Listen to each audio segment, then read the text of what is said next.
Welcome to another episode of the Ice Cream for Everyone podcast. I'm your host, Willem Vanderhorst. So, this is... I wonder why I'm just realizing I usually say, I'm Willem Vanderhorst, your host for the show, and I switched it around because I was thinking, I think real TV hosts, real ones, not like me, say, I'm your host's name.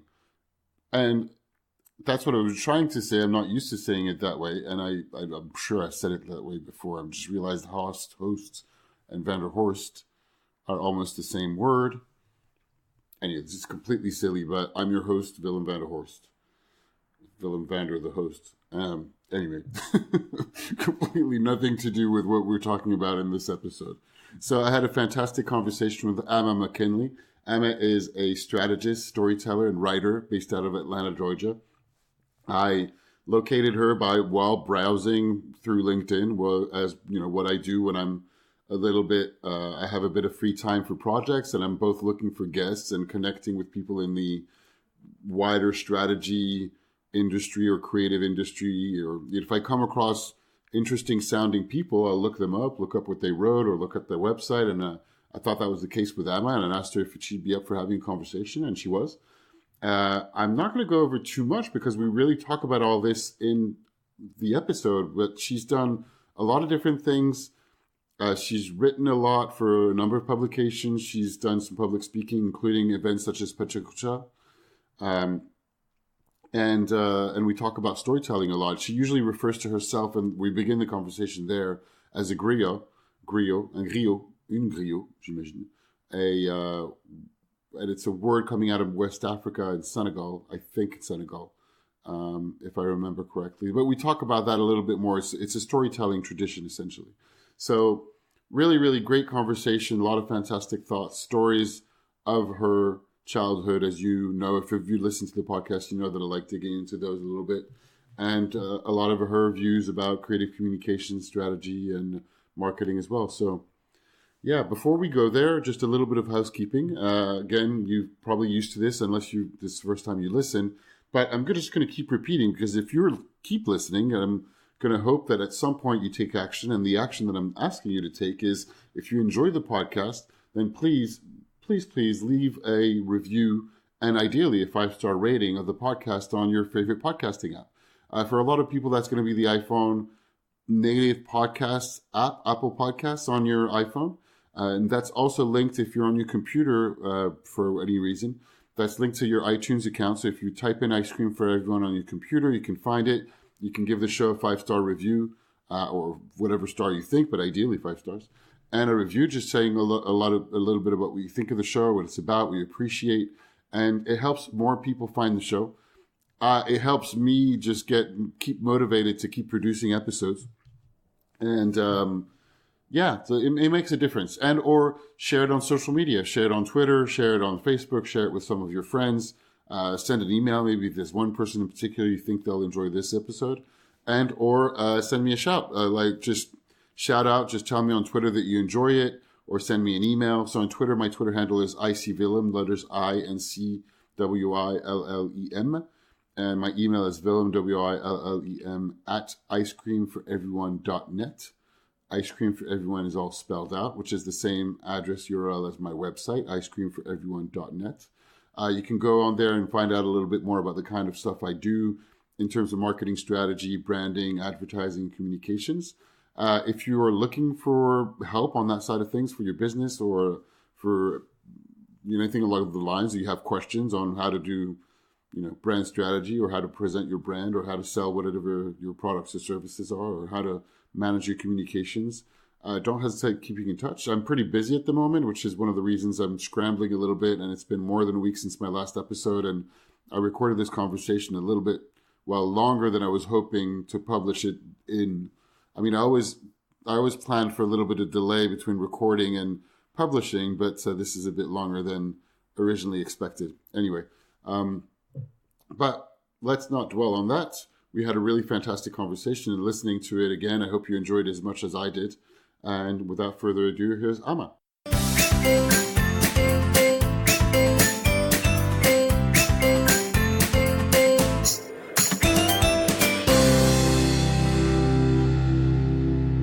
Fatima, welcome to the show. Hey, thanks very much. Good morning. Absolutely. I'm looking forward to the conversation. This is exciting. Yeah, me too. Sometimes I wonder if I repeat excited or not, but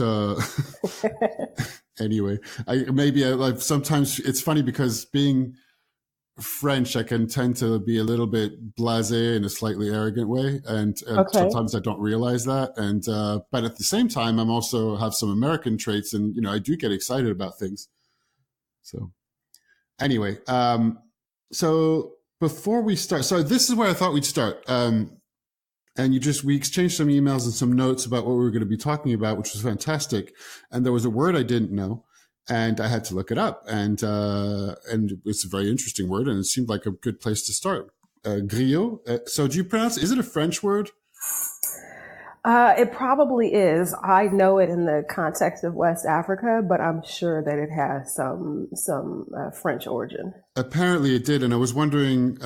So, can you tell us what it is and how you pronounce it? Griot. Sure. Yes, I call it griot. Yeah. Some people colloquially will call it a griot. So if you hear griot, don't judge. Just translate the griot. But griot is basically it's a cast of people in West Africa that are the storytellers in community. They are the keeper of tradition. They are the keeper of stories and songs. And so that word, as I've grown, has really it really just describes me. It really describes my family. Griot is a person. Is from a band of storytellers. And that's my family. Growing up, us having a good time, or even today, is telling stories. Some families like to go bowling. Some families like to play instruments or watch TV. We tell stories. My parents talk about things that happened in the 50s, the 60s, the 70s. When I was a little kid, my idea of a good time was not going outside, but it was sitting cross-legged on the floor in front of my granny and her brother, and asking them to tell me stories about the 1920s and her prom. So Griot is a storyteller. And so that is probably the word that best encapsulates who I am. Awesome. That's fantastic. So that's the one word description. And then just for the slightly longer introduction about who you are and what you do, how would you describe that for everybody who doesn't know you? Sure. So I'm a McKinley.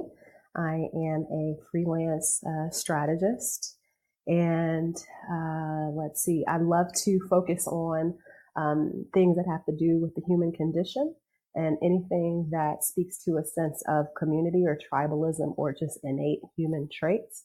I love to be able to connect the threads from multicultures, from various cultures, and find the things that bind and unite us and that are similar to just basic and distinct to human across culture and across time.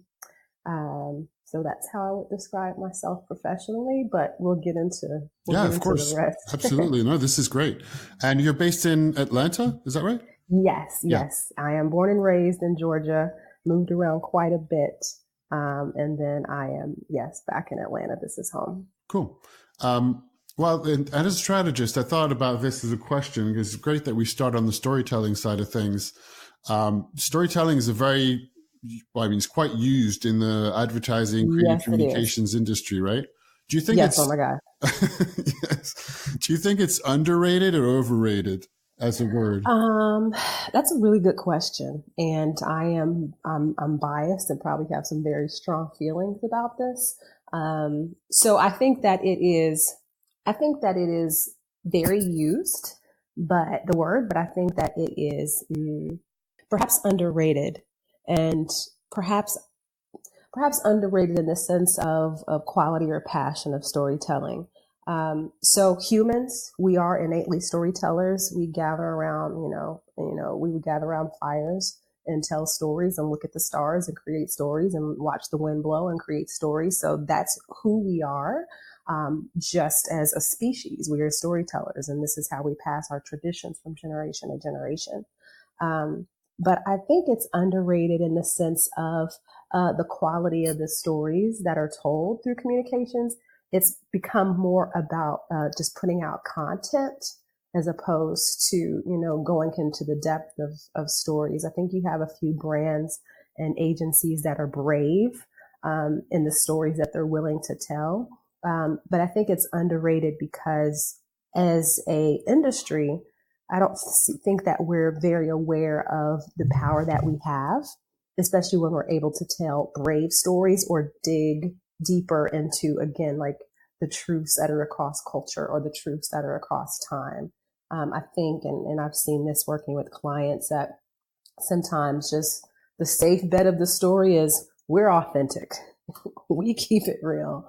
And there's no bravery, there's no substance in the story, and the story fades. It's not a story that is carried from person to person or generation to generation. So I think that it's underrated in the sense of that there's not enough bravery when it comes to storytelling and knowing the power of a good story. Yeah, thank you. And do you think it was interesting? One thing I was just wanting to check in some of what you were just saying, which was great.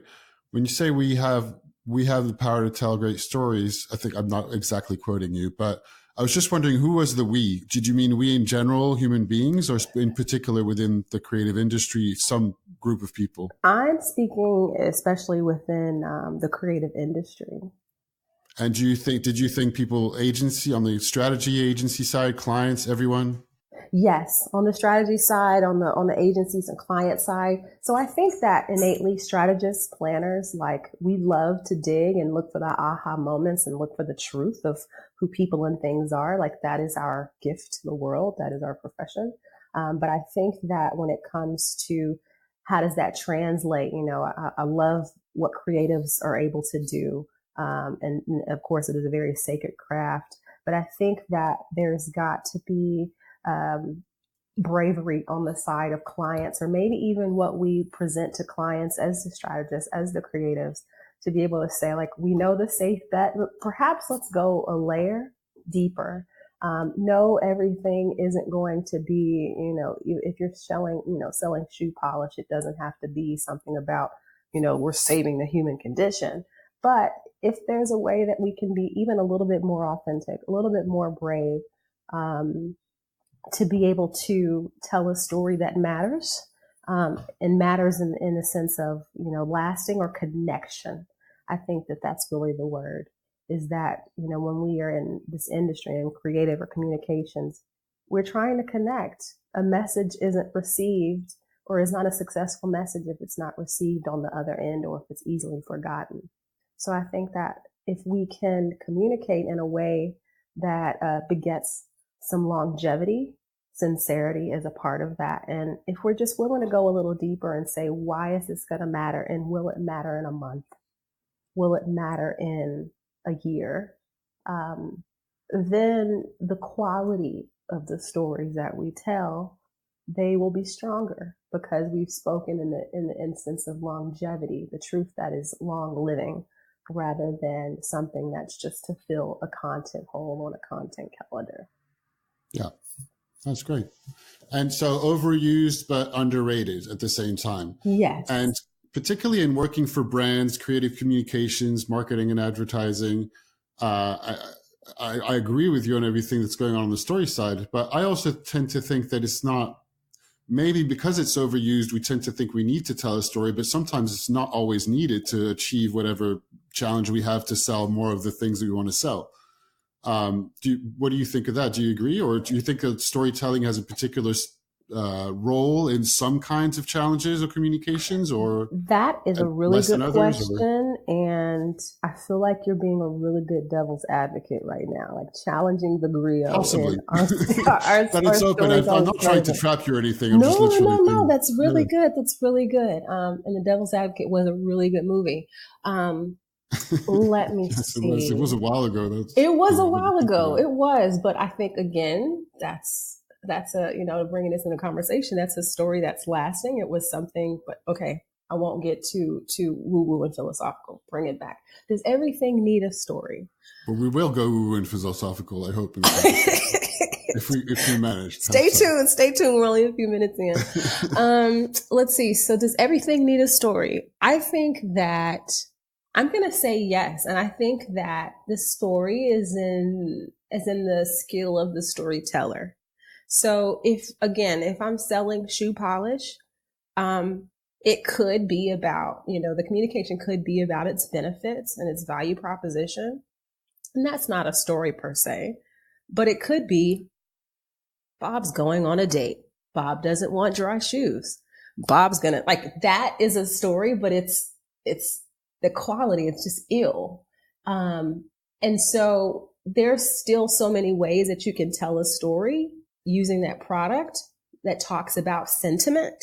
And that's when like the power of like the creatives come in, because they can find something that's lasting and they can find something that's true that is going to last longer and speak longer than a value proposition or, a hunky dunk story about Bob. Yes, I think that everything can be a story, but it's in the value of the story that you tell. It doesn't mean that it has to be something epic like the Titanic, but Sure. yes, I believe that all communication, when done well, does beget storytelling, almost in the way that I believe that prayer is poetry or poetry is prayer, like Rumi is in that category, or Khalil Gibran. I think that they can be both when done very well. Right. Cool. Well, I think let's dig in a little bit more. And I wanted to go back. So I think it's hopefully a good segue. I like if I manage to do good segues on the fly, which is not that often.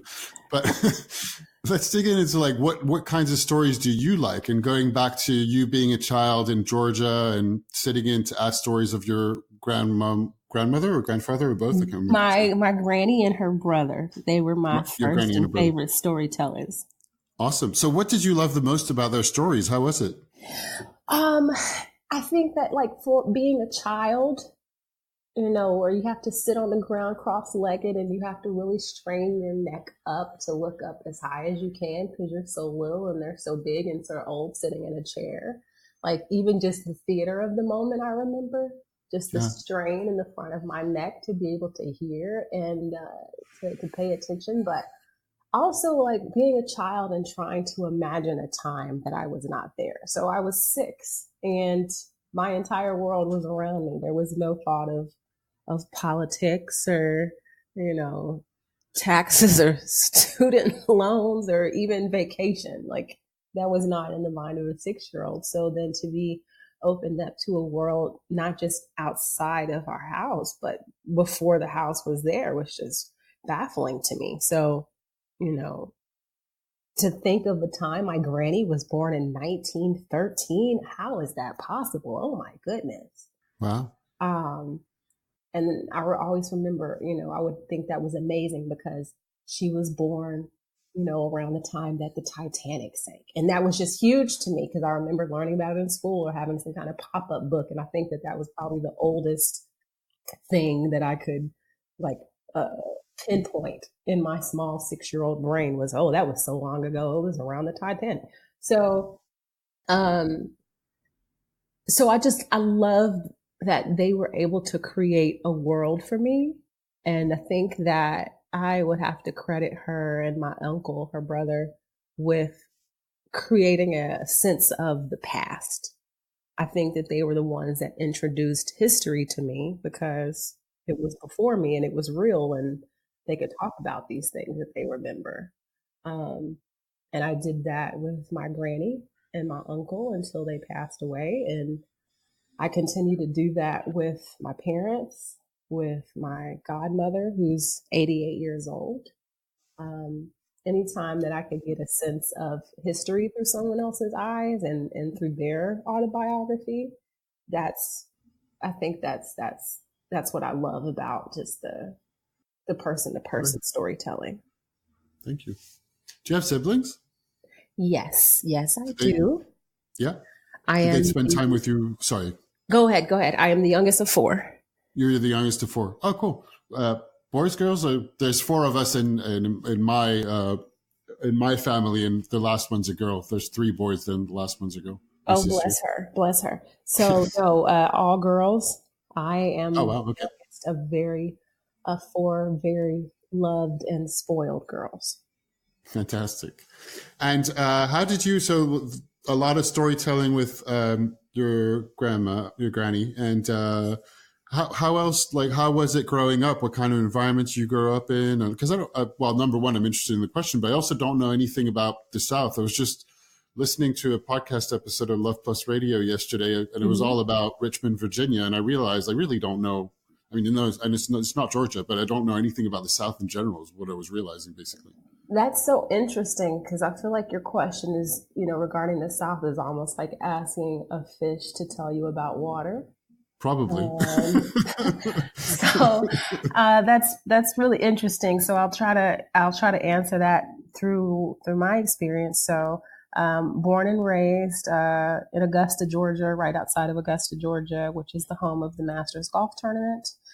And let's see. Is that kind of a suburban area or? Yes, rural. So I was Augusta is a small town. I mean, it's growing, but it's still very small town vibe.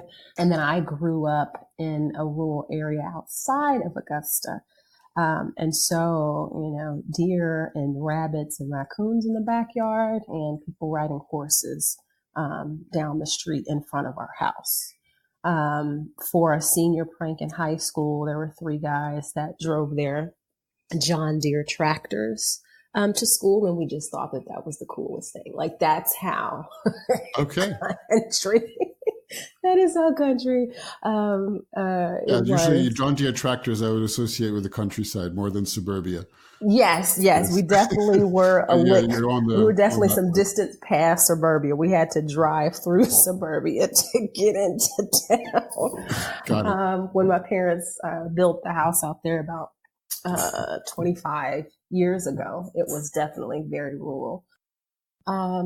So yeah, we, spent a lot of time together as a family. We did a lot of family vacations, a lot of road trips. And so that was just always full of laughing. We're all jokesters. We especially get it from my dad. And, my cousins would ride with us. My aunt would ride with us. I mean, we'd have one of those, old school vans from like the 80s or 90s and be packed to the brim with kids. And, we would just go on vacations all over the South, or we would drive up to Chicago, which is where my parents are from and my grandparents are from. Okay. And then by the time my sisters went to college, we used to make a lot of road trips to their universities, especially during homecoming. And I mean, I feel like we were always traveling somewhere. And then my sisters are much older than I. So by the time they went to college, I was still in elementary and middle school. And then so my parents, still the travelers that they were, I got the luck of the draw where when they decided they were going on vacation, I got to go too, but now they weren't toting a whole bunch of kids. So the vacations got a little bit more upper echelon. Yeah, a bit more exotic further afield. Yes, they did. So my sisters are hilarious because they're still a little bitter about that one, but that's when the travel really started to expand for me and I got to get beyond the South. Cool. And so, how did you start, or when did you start? When did writing become a thing? Did reading become a thing first for you, writing, or? That's a really good question. That's reflective. I cannot remember which came first, but I do know that I had a volume of Babysitter's Club and Nancy Drew books in my bedroom, and I used to tear through them. So they weren't just a core. I used to go through them. Is that and that's your how old approximately? Reading Nancy Drew and Babysitter's Club, I probably still had my pink and purple canopy with the ruffles. So I was probably in 4th or 5th grade. All right. Oh man, you're making me dig into my own archives. This is fun. Good. I'm glad it's fun. Oh yeah, this is good. And then, so I know I definitely got my first diary in 5th grade, and I have kept a journal ever since then. So that was over 20 years ago. And I've been writing and journaling for over 20 years now. That was my very first one. And from Dear Diary to journaling, then got into poetry. And then I used to really keep a big record of quotes. And then I started writing short stories. especially fiction. I started writing fiction. And then I really got into reading autobiographies. And so I started writing memoirs, and then started blogging and publishing. How did I you think, start reading biographies? Like, how did that become an interest? I think that, and just to reflect in this, even the sense of this Yeah. conversation, like I got so much from autobiographies because the drama of a real life to me is always so exciting, more so than fiction, because autobiographies are so good that you don't have to make it up. Well, And okay. so I think I started reading autobiographies in college or grad school. And so now, like, I struggle reading fiction. Oh, I wow. love autobiographies and just nonfiction in general. It's really challenging for me to dive into fiction, but I really get a hit off of diving into the history of a person's real life. Wow, this is great because I guess, I don't know if there's such a thing as an opposite to that, but I was always attracted to fantasy and science fiction. And Mm-hmm, that's mm-hmm, a large part of what I read all the time. mm-hmm. Um, and I've read a few biographies, but not many. Definitely nothing historic. And these days, most of my reading diet is fantasy, science fiction, and nonfiction. Mm-hmm, mm-hmm. Which I really appreciate and respect. I've been having a conversation for a couple of weeks with a good friend of mine, and the show on Stars, American Gods, and the show was really great. And he's like, "Oh, well, the book is better," and I'm like, "I don't know if I can read it." I And then, of love course, Neil everyone Gaiman that so much. He's one of I my mean, favorite all-time authors. I would, I'm gonna try it. I'm Yeah, gonna see if you try, but like it. it's a try. It's an effort to see, like, can I do this? Let's see. I haven't read any of the Game of Thrones books, but I am a rabid fan of the show and will be watching the premiere for the final season. But these great American, like, films and shows, like, I'm so into, like, Handmaid's Tale. I love the show, but I'm afraid to read the book. Mm. So Do you have I any don't know. all-time favorite autobiographies or biographies that you'd recommend? So anything by Maya Angelou. Um, I Know Why the Cage Bird Sings is like one of her most premier works, the one she's most famous for. But she has books that follow that are just as she started to grow and become a woman and become a mother, and like those kind of coming of age stories. It really just adds even more sparkle to just the huge figure that she is. So I love just the books about her real life.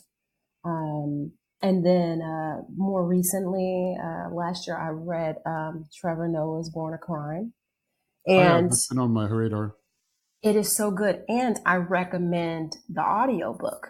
So Okay. again, Griot is the story of, like, the art of the spoken word. For his book, it's so amazing because he's just a great conversationalist and a storyteller anyways. Excuse me. So he's But he's reading his own book then, right? he's reading his own Oh, book. that's cool. And then so there are times in the story when he switches languages to Zulu or to Xhosa, and he will begin to speak in that language as he's telling the story. And so it's this multilingual tapestry. And if you were reading the book, then you would not be able to hear the inflection that sometimes you hear a person speaking another language, you don't know what they're saying, but you get it Yeah. just because we translate inflection and emotion. So you hear that when he tells the story, and I absolutely love that. It was a very rare and valuable feature of his book that I don't get from a lot of books. Oh, that's cool. So that's both encouraging me to try audiobooks that I don't usually that I don't listen to at all, You and gotta also try have on it. my. All right, cool. I will. Let his be your first one, just because it was just Excellent grade A storytelling for sure. But you know what? I will actually return, but I won't give as vivid a recommendation because I haven't listened to it because as I Okay. said, I don't listen to audiobooks. But I have heard from Tim Ferriss and others who rave about Neil Gaiman's The Graveyard Book, an audiobook, because he reads it and he does have a fantastic voice. Mm-hmm. So that might be worth trying the fiction. And it's a much shorter book than American Gods, and it's a fantastic book as well. It's really beautiful. I am going to try it. I've got an Audible credit waiting on me. And so it is now stamped with your approval. Thank you, good sir. Brilliant. All right. So let's see. So we touched on travel. I was wondering the interest on travel seems like it started with traveling with your parents, and then you went off to study marketing. But I don't know which order things. I mean, there's different topics, obviously, but Sure. where did the interest in choosing to go study marketing? Where did that come in? How did that come in? Sure. So I decided to study marketing in college, or I decided to choose that major in college probably when I was about eighth or ninth grade. And again, if you haven't caught the theme, everything is a story with me. So I was watching the movie What Women Want with my dad in the living room of our house, sitting on the floor. Absolutely loved it with Mel Gibson and Helen Hunt. And I was fascinated by what he was doing. And I said, Dad, how can I do that? What do I need to, study so that I can do that? And he said, marketing. And that was it for me. That was the gospel. That's so fantastic. For anybody who doesn't remember, I think he's an advertising exec or something in an ad agency movie, right? Yes. He's an advertising exec in an agency, super chauvinistic, and he gets struck by lightning. And I mean, spoiler alerts, if you haven't seen it by now, I mean, yeah. you just, oh my God. I think that's okay. Right. I'm just, But spoiler alert. It's like 20 minutes, 20 years late. But yeah, he's able to hear the voices of the thoughts of women, And so now he's has deep dived into learning about the emotions and thoughts and concerns of the women that he was taking advantage of, or the people he was taking advantage of. And I watched that movie again earlier this year, and I was like, he was doing so much. He was an exec, so he was an account manager.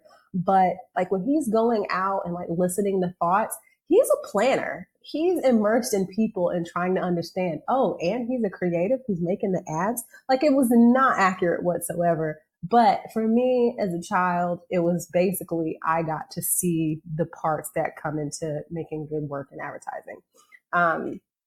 However, I will say that I did not know until much later in my life that people go to school for advertising.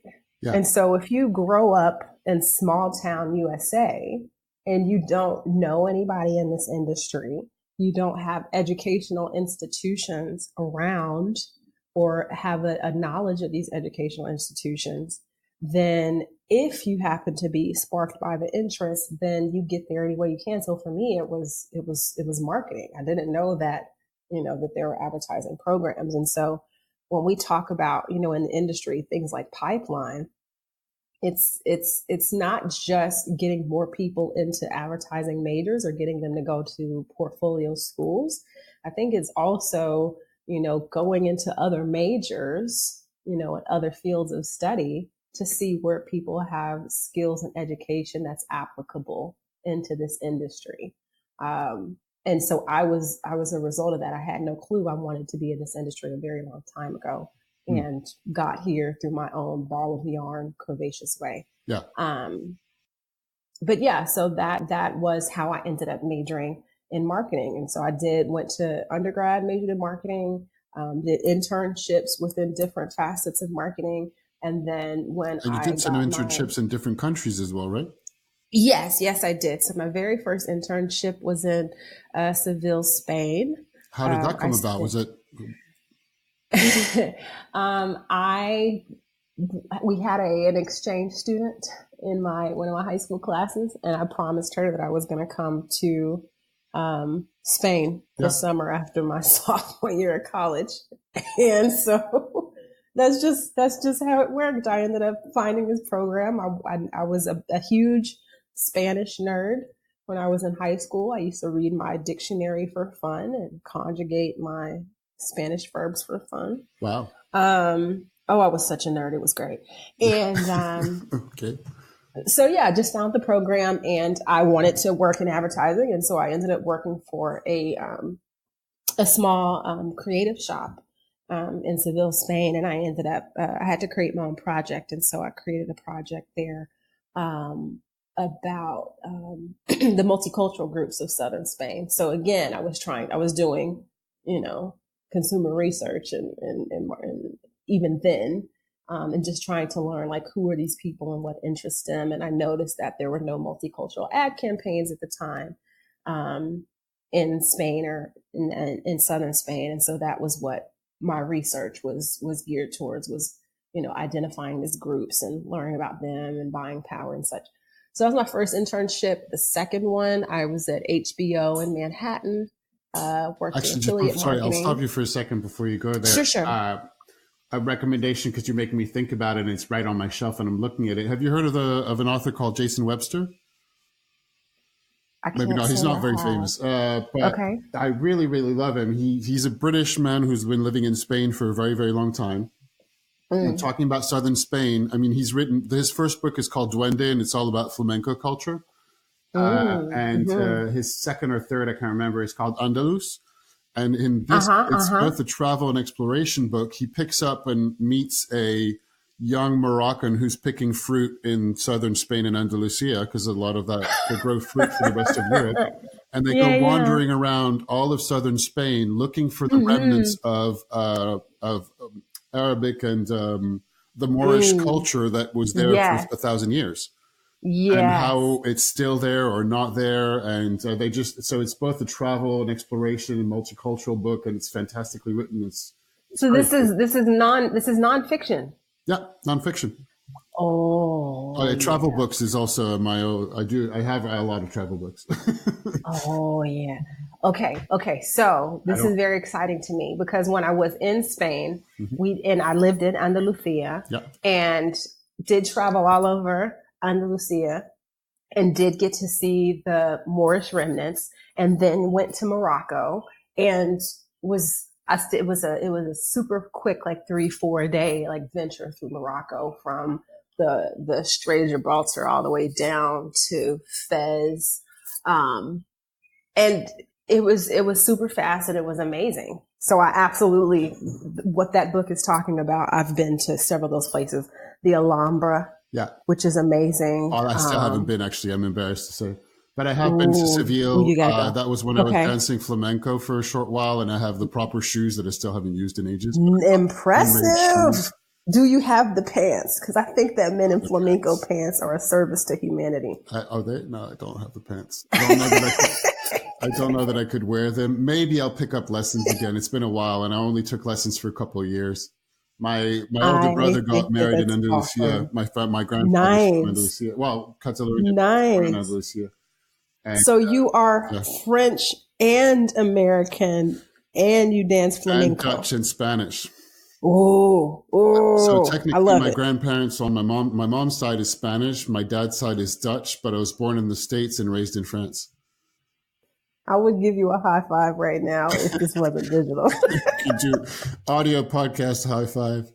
I know. I love it. Oh, high five in the mic. So I remember when I was going to Spain, my mom just really, at that time she was just like, people are people no matter where you go. And so that was her repetitive charge. And so being in Spain was my first time out of the country by myself. I was very young and was a sponge. And so I loved being able to learn people, even if I did not, understand everything they said.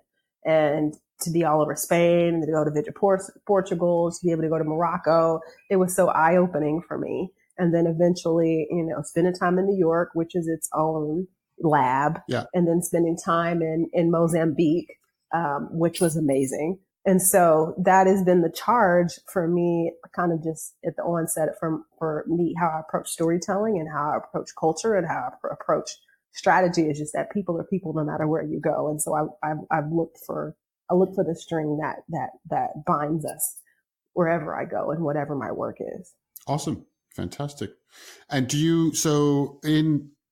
the point of seeing Mel Gibson in the movie to studying marketing, to finding out more about it, to doing some internships, along the way, you must have found out more, I mean, I'm guessing about strategy, or did you like make up a plan? Like, what is it that you focus on now? How do you?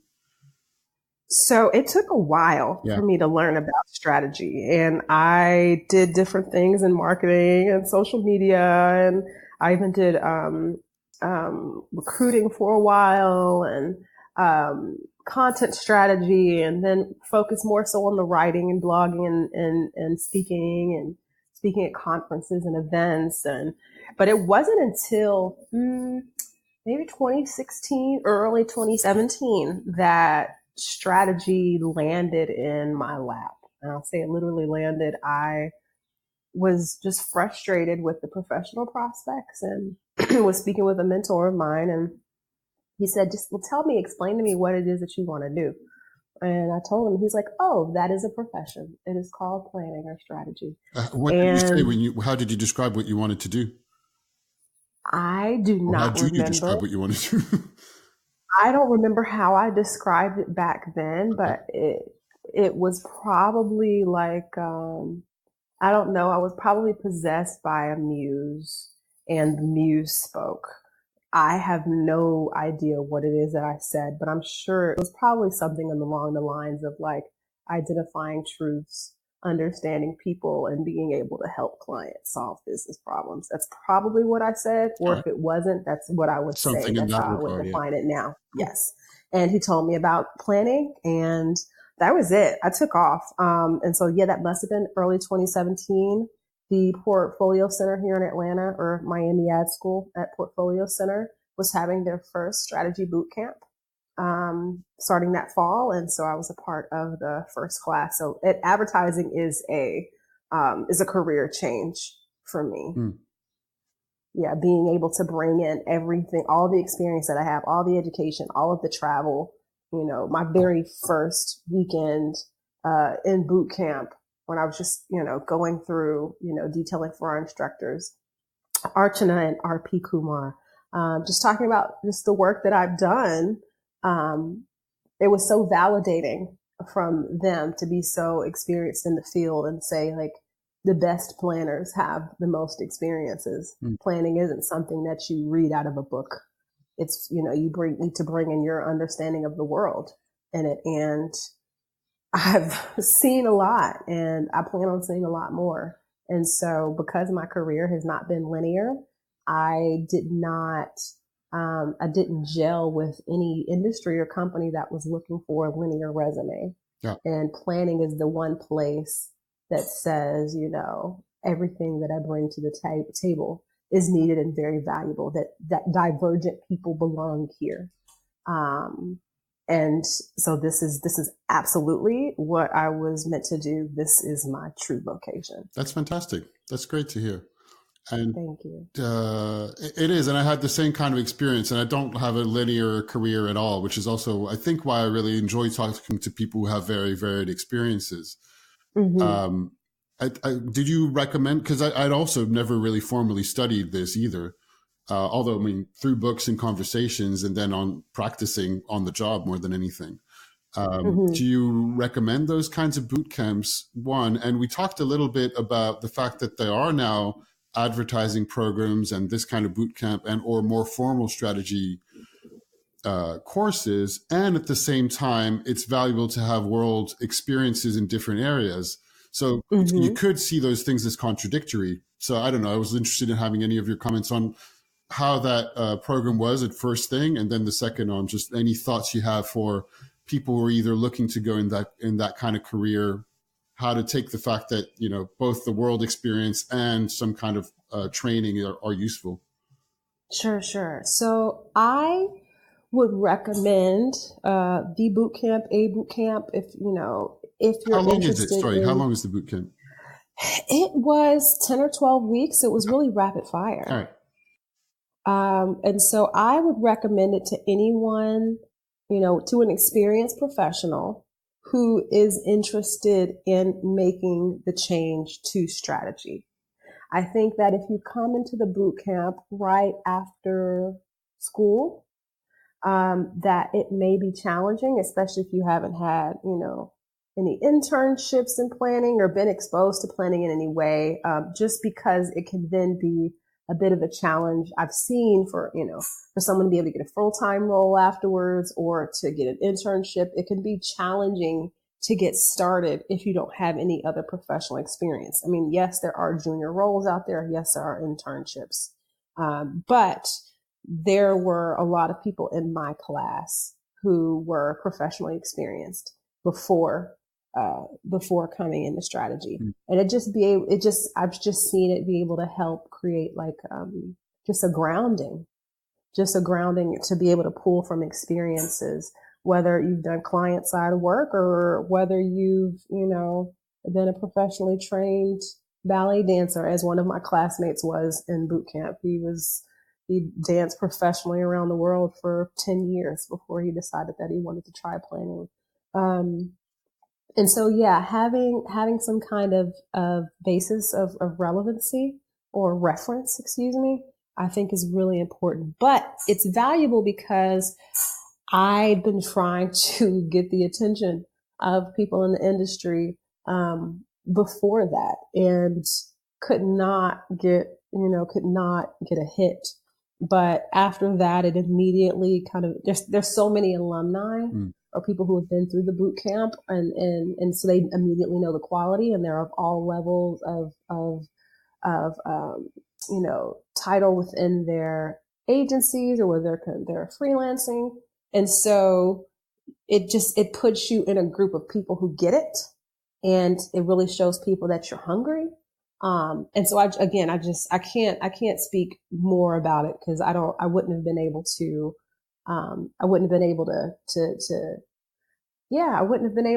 make inroads into the industry without taking that step, because it let the industry know how serious I was. Yeah, no, this is great. All right, cool. Changing topics and just wanting to move on to another thing before we wrap up, Sure. Just being a little bit conscious of time. There's another point we said we were going to talk about, and I was very curious. 2 points on your Instagram profile, just one word mentions diviner, and on another website that you're an initiated priestess and spiritual consultant of the, I don't know how it's pronounced, Ifa Lukumi faith. Is that right? Yes, and you did very well with your pronunciation. You did. So yeah, I was very curious to hear about all of that world, whatever that is, because I don't know about that faith much. I'm gonna give you a quick 101. Awesome. Don't worry. So I'm actually, I really appreciate you for sharing that or bringing that up to my attention and asking me. And it's usually something that, I've got it on my Instagram, I've got it here, but I have yet to bring that part of me into my professional sphere. But the truth of the matter is that for me, they are the same. They belong in the same circle. And so this is me like letting those two worlds of mine hug each other and be best friends. So there is a tradition that comes out of West Africa, and specifically around Nigeria, a spiritual tradition that is called Ifa, IFA. And so brief history is that when the people were taken from Africa and brought to the West, they had their own cultures and customs that they brought with them. And at risk of persecution, they were told to convert or die.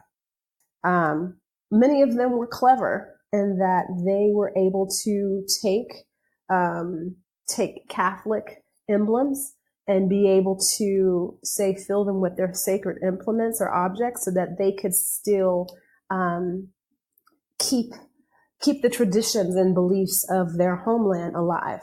And so Ifa, or Lukumi as it's called in Cuba and Puerto Rico, or Umbanda or Candomblé as it's called in Brazil and Uruguay and Mexico, the traditions of these people are very much alive. And so what's been happening in the last, especially 10, 15, 20 years is that there's been a huge kind of like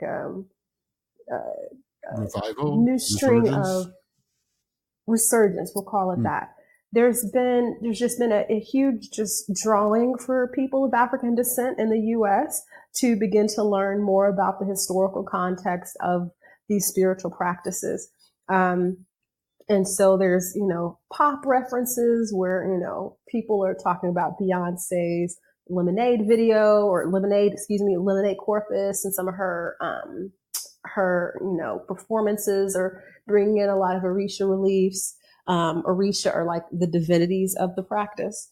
So I guess I will, before I go too far into a tangent and lose people, the point is that this is a spiritual practice that I study from its anthropological standpoint and from its historical standpoint, and from the spiritual standpoint to me as well.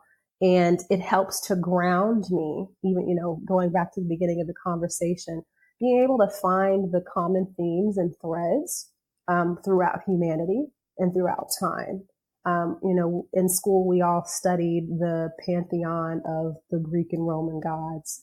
And I find that as I have studied indigenous spiritual practices, from Africa or from South America, that they all happen to have divinities that worship the same things, whether it's, motherhood or the family or the river. And so I'm like, okay, so these are things that are innately human and special to all of humankind.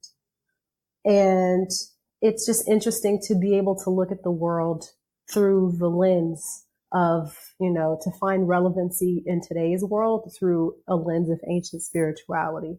And it really helps to connect me with other people and especially other cultures, because I can look through this lens of empathy. Even recently, I gave a lecture that talked about the relationship or the similarities, between ancient intelligence and artificial intelligence. And because artificial intelligence can, really scare people, especially when we talk about deep fakes and Her, the movie. And sometimes ancient intelligence just seems too far or irrelevant. And so being able to find the similarities between those two, and was able to present those ideas to my peers. That sounds awesome. So it's I appreciate that. And it's just, again, it's just something that I really anchor kind of, just my understanding of culture and people. It gives me a lot of grace and empathy for people, and really just gives me a sense of connection beyond, just having a dogma. It's not just like a religious dogma, but it's really about how are these things interconnected, and the fact that I'm able to bring that thinking into my work to help talk about artificial intelligence, or any sort of challenges or new innovations. It just makes it puts continued life into the ancient. Mm-hmm. Almost like American Gods. I was just going to say, actually, I have two quick questions to follow up, because American Gods, and Neil Gaiman really likes them because he's put them in 2 books. So is Anansi, the spider god from Africa, part of the pantheon that we're talking about? No, but very good recall. Different tradition. Anansi is from Ghana. And their spiritual system is called Akan, A-K-A-N. Okay, cool. And so Anansi is the storyteller god of indigenous Ghana. Got it. And is that talk that you mentioned about ancient and artificial intelligence, is the presentation online or anywhere, just so I know for the show notes? Or? No, it is not online. It was something that I gave closed door at my last agency. I wish that I had it available. Okay. All right. Well, no problem. I just have a separate essay of it. I did write it up as an essay for my portfolio. Are you still writing and publishing these days? I have not in quite some time. I took a hiatus, but I will be. It's writing has helped me to process through different life stages and challenges. And so now I'm in this space of collecting new experiences. It's almost like after your favorite artist writes an album after they go through a divorce and then you don't hear them for a while. They have to get new stories. They have to get new grounding. And so writing in the creative sense, writing memoirs is absolutely who I am. But right now, I'm gathering new joy, and we'll be able to write about those in short Very time. cool. All right. Well, I think it's about time we start wrapping up, and usually finish with some cool down questions. And just to get Okay. us into the mood of it, it's still the Ice Cream for Everyone podcast. So do you have a favorite ice cream flavor? Ooh. My inner fat kid just got ravenous. So I'm going to give you All right. two. It is banana pudding ice cream by Bluebell. Oh, wow. I haven't had that as an ice cream. That sounds very good. It has the actual vanilla wafers in it. All right. And is Bluebell a local kind of like parlor or regional ice cream maker? I'll check them out because I didn't know the brand. Well, I don't know the brand. Sure. Bluebell started in Texas actually, and I know that they've like creeped further into the South, but I don't know where else they are because I'm a fish in my own bowl. But Bluebell, and then Talenti, their sorbets, like they've got a raspberry sorbet that is very good. I've had that. Decadent. It's very good. Yeah. Oh yeah, like it's so rich. Like I never get a bowl of Talenti. I literally will go and get a few spoonfuls of it right out of the freezer and then put it back. Like I can't buy it. Like I don't have the discipline for it. So awesome. I usually also have an interest in playing games. I was wondering if you play any games, if there's a game that you enjoy and would recommend others playing. Oh. It could be video, it could be board games, card games, anything, or not, if that's not really relevant. So there's a game that I play on my phone, and I think it's called 2365. Is that a numbers puzzle? It is a numbers puzzle. Is that the one where you have to add numbers together or something in squares? Yes, it's basically so the board is squares, but it's really like a game of like 2 squared, 2 cubed, 2 like to the fourth, and so you have to shift them around the board, and it 2 becomes 4, becomes 8, becomes 16, becomes 32, becomes 64, becomes 128, yep. And oh my god, I played that a little bit a couple of years ago. I'm pretty sure it's the same thing. It was driving me crazy, and I'm not very good at it. It drives me crazy. I really like that game. And then there's one more that I used to play on my phone. I think it was called Alchemy.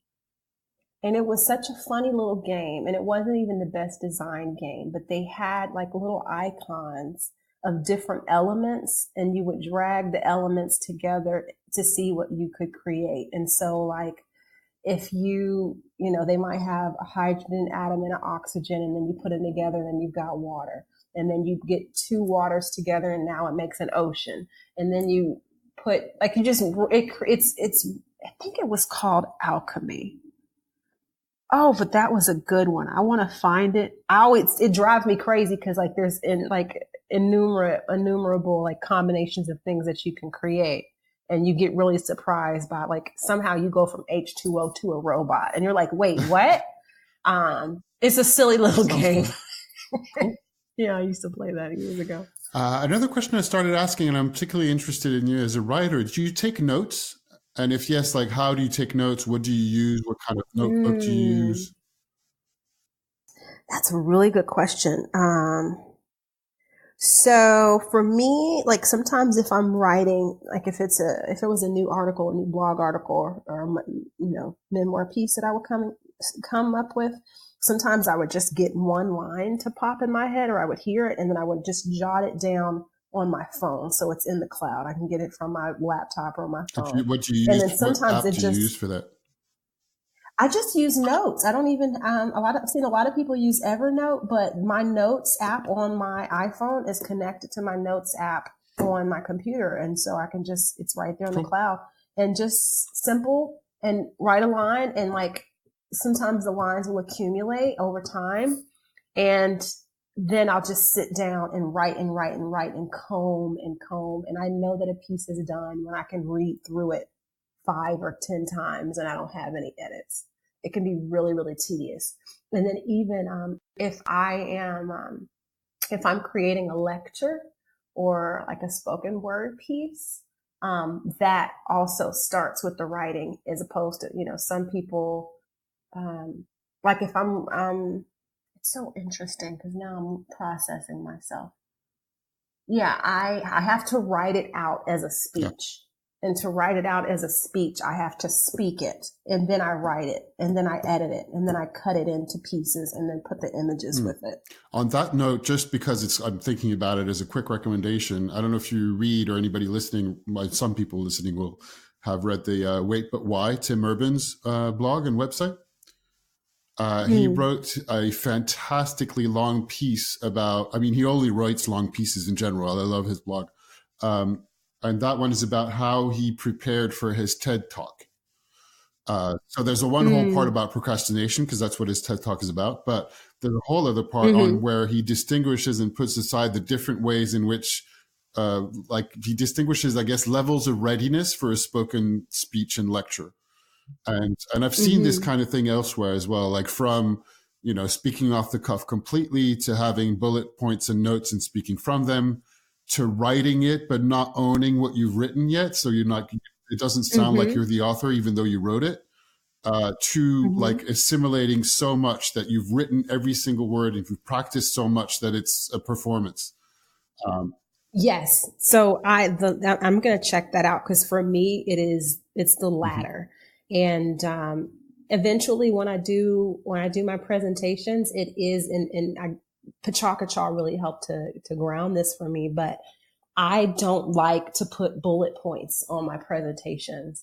There will be one central image, and the story is spun around that image, and then that image is burned into the mind. But I don't do bullet points. I don't like to include a lot of quotes or text. Very minimal, very visual. And then it becomes a performance around it. Yeah, as much as possible, I'd like to do the same thing as well. All right, what's the last piece or a recent piece of art or media that had an impact on you? Ooh. Oh, that is a hard question. Last piece of art or media, and we live in a digital age. My stars. Okay, so I don't know why this is coming to mind, but I was flipping through Facebook and I saw someone had drawn, it was just on a simple sheet of paper. She had drawn a woman with a dress, but then did a cutout of the dress. So it was just like the cutout of the silhouette, and then held it against flower bushes. And then so you would look through the paper and it was in the shape of a dress, but it looked like the print because it was a flower. And it was just like micro quick shots of that. And it was absolutely beautiful to me. I'm like, who would think to make a paper cutout, and now you've got to look through it, and it was beautiful to me. And it was just... That's great. All right, cool. We'll find a link and add that to the show notes. It sounds beautiful, but I can really picture it, you describing it. So that's cool. If I can, you've got to find it, because I'm just like, people are so creative and do such good things with their time, I swear. All right, one last one. If you could give one thing to everyone, like you make a wish and everyone has that thing, what might it be? Oh, grace. I would give everyone grace. I would give everyone the gift of grace. So that they could give grace to other people. Just the pause of awareness and kindness. And that's not woo-woo, but I think that grace in and of itself, like that's why the Southern folks say, amazing grace, how sweet the sound. Well, I think that's a beautiful thought to finish on. And I hope people get a bit of grace listening to this. I think I certainly have out of the conversation. Well, hallelujah. Okay, so where can people find you online if they're looking up for you, if they need any strategy, advice, or like that? Sure, absolutely. So the best way to contact me is on LinkedIn these days. And so I'll make sure that you get that link. And let's see. Yeah, LinkedIn is the best way because, I'm definitely there communicating with people, have information to share, my portfolio to share. My Instagram is private these days. But if you want to be friends on Instagram, just send me a note and we can be friends. But yes, so open to connecting with people. Always love a phone call. I love coffee. Fantastic. Thank you so much for your time, Emma. Have a fantastic day, night. It's the morning here, but I don't know what time it is for people listening. It is the morning here too. I think we're both on the East Coast today. Yes. Thank you. Thank you so much for your time. I really appreciate you reaching out, and this was a lot of fun.